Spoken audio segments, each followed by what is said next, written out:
Sa loob lamang ng 24 oras mula October 14 hanggang 15, matagumpay na naaresto ng Philippine National Police ang nasa 24 na most wanted persons, kabilang ang isang banyagang suspect sa magkakaugnay na operasyon sa buong bansa. Kasabay nito, nasamsam ang 7.1 milyong halaga ng iligal na droga at 7.8 milyong halaga ng smuggled goods.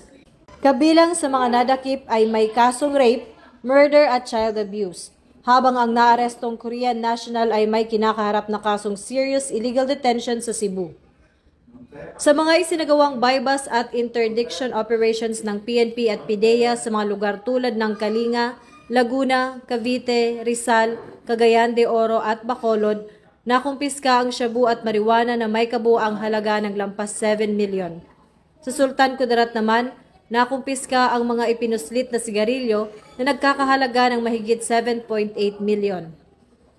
Ayon kay Acting Chief PNP Police Lieutenant General Jose Melencio C. Nartates Jr., ang mga tagumpay na ito ay nagpapakita ng dedikasyon at epektibong pagtutulungan ng mga unit ng pulisya at bunga ng pagkakaisa at pagsunod ng PNP Focus Agenda para sa isang bagong Pilipinas.